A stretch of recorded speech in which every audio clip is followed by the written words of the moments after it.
Matcha cheesecake with a Kahlua chocolate crust that might just blow up your little taste buds sensors so that things may never be the same again.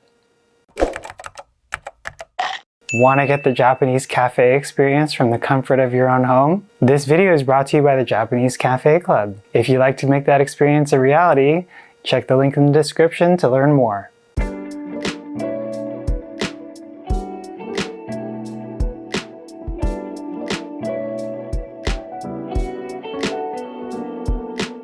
So the first thing that we're going to be doing is making the chocolate crust. This is going to have a little bit of a twist if you've made chocolate crust before. We're going to be using this entire package. This is a 9-ounce package of chocolate wafer cookies. We're going to put it into the food processor to grind.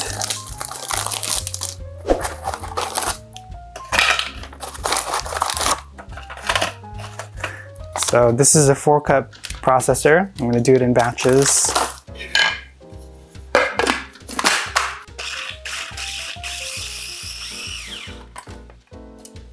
All right, so that looks pretty good.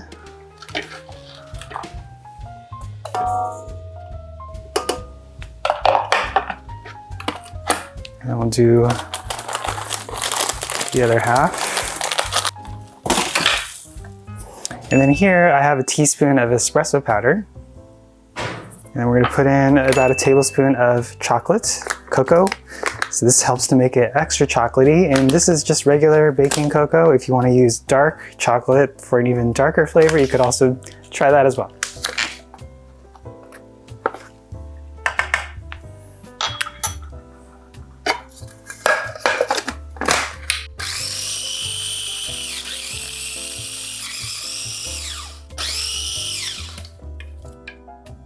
So now the crust is just about done.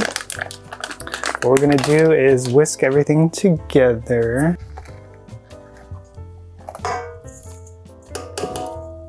All right, and we're actually going to be putting in a couple tablespoons of Kahlua, which helps to add additional flavor. And also I think it improves the texture just a little bit, but you'll have to see for yourself. So we're going to put in 2 tablespoons.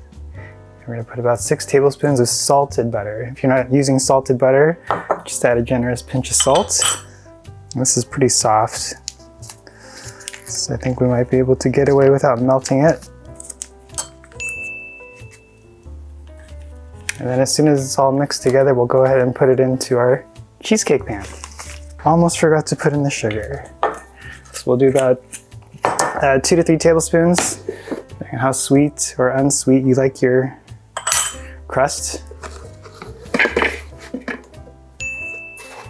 So 1, 2, we'll just do 2.5.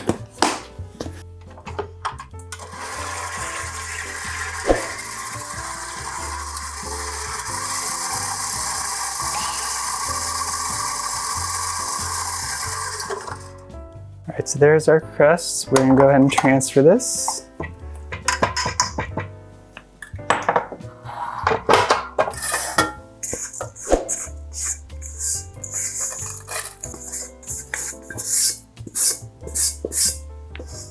And if you like, you can use the same mixing bowl if you're not too concerned about black specks in your cheesecake. But since I want to take a picture of it and share it with you guys, I want to make sure that it looks good. So we're going to just go ahead and use a different mixing bowl for the filling. So for this, I'm going to make sure that the flat is evenly pressed in. I'm just going to use your hands. You can actually use gloves if you don't want to get your hands dirty. And I like my crust relatively thick, so it's going to be about maybe a 1/2 inch thick on the bottom. And then we'll do the sides about a 1/4 inch thick.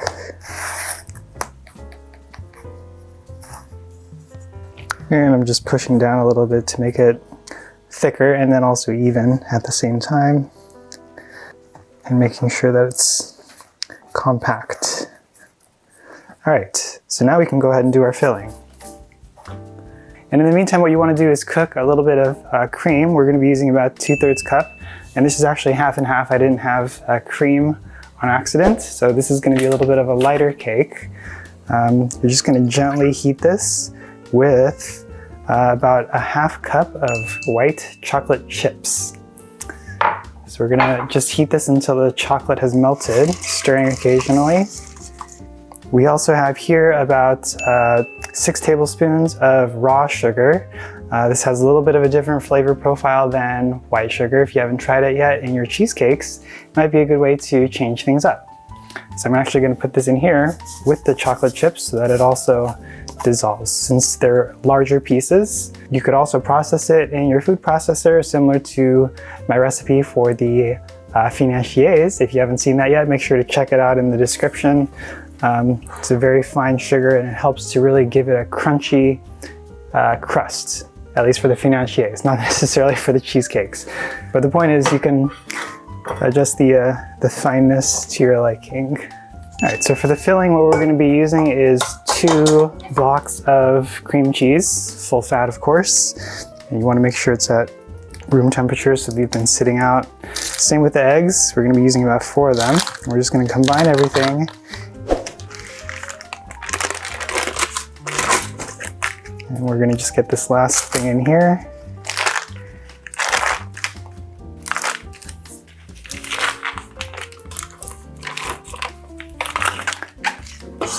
And here we're going to be putting in about 3 tablespoons of maple syrup. Usually I put in vanilla extract for my cheesecake because I like vanilla for the flavor. That's my favorite flavor, one of my favorite flavors. But the maple actually helps to give a little bit of a complexity and a little bit of a different earthy, dark, nutty flavor character that the cheesecake otherwise wouldn't have without it. And it goes really well with matcha. And then we're going to use 4 eggs. We're going to incorporate all that together in here.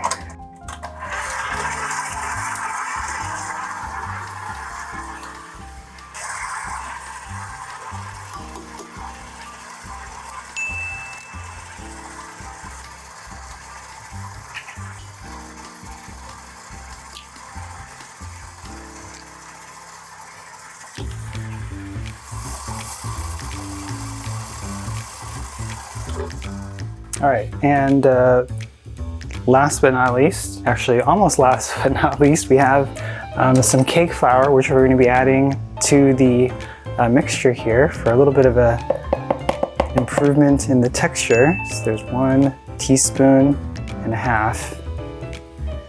And then last but not least is the matcha. So we're actually going to sift it to make sure that it doesn't have any clumps because you don't want matcha clumps in your cheesecake. So I usually just use a wire strainer. That's 5 tablespoons of matcha powder.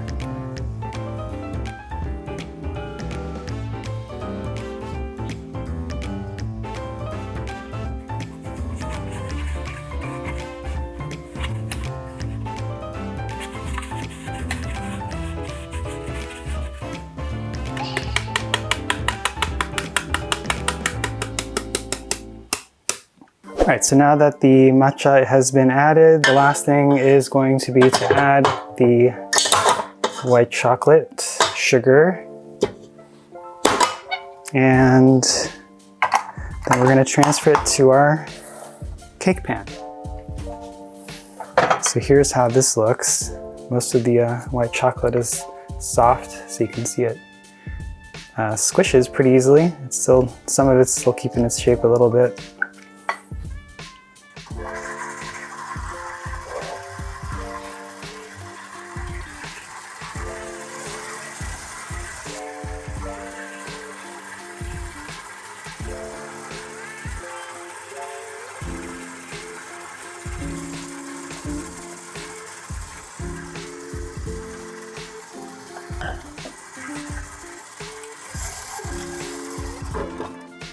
All right, so once the liquid and the cheese has more or less combined, we can go ahead and transfer it. Just gonna give it a couple more mixes.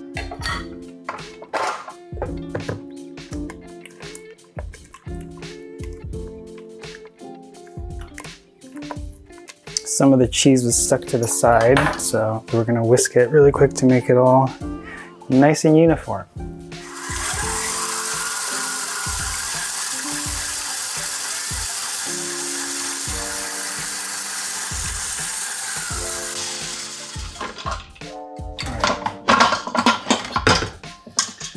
That looks much better.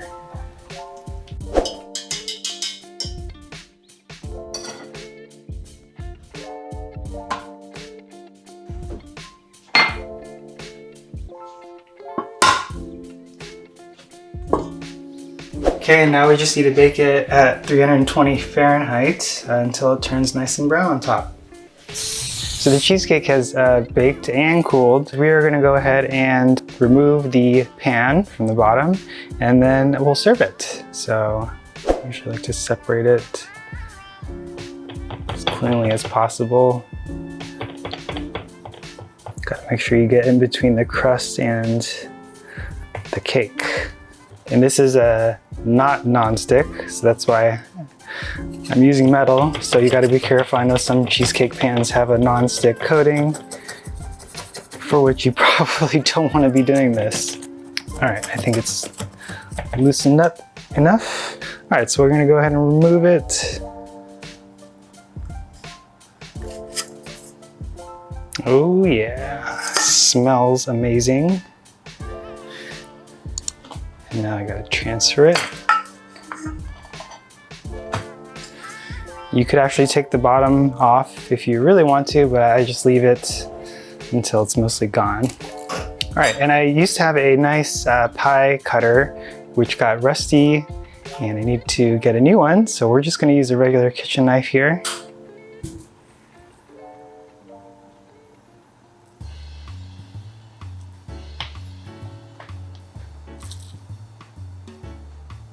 Gotta make sure that you're through that crust, otherwise it's not gonna transfer correctly.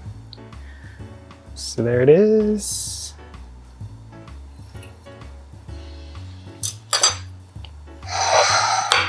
So if you would like to make it a little bit nicer in terms of the presentation, I think you have a couple options. You could garnish it with some red fruit like strawberries, if they're in season, or raspberries, or you can even dust it with a little bit of white sugar to make it look like snow. So I think we're gonna do both of those things today. And actually, since I have some mint, we can even use some mint too.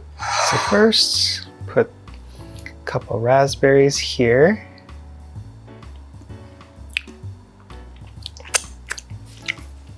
And I don't know, should I leave the two big leaves on or should I just take off the little? We'll just do that for now.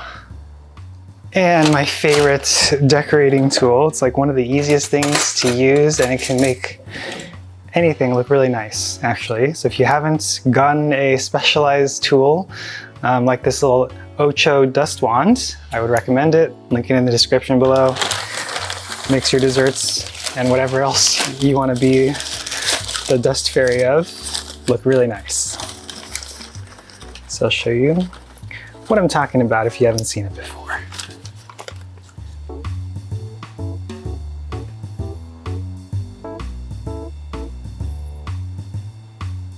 Looks like Christmas.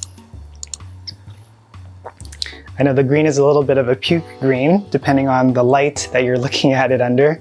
This one actually looks like a better green, so I think it's the contrast there that makes it look a little pukey.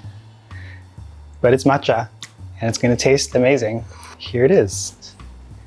Yatta kansei, complete. All right, so we'll go ahead and give this a little taste now that all of our pictures have been taken.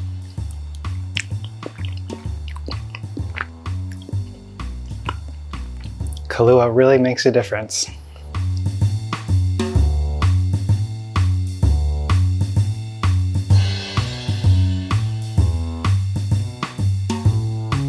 Want more amazing inspiration and recipes just like this one? Get it now by visiting JapaneseCafeClub.com or later by tapping the subscribe button. Totally optional, but highly recommended.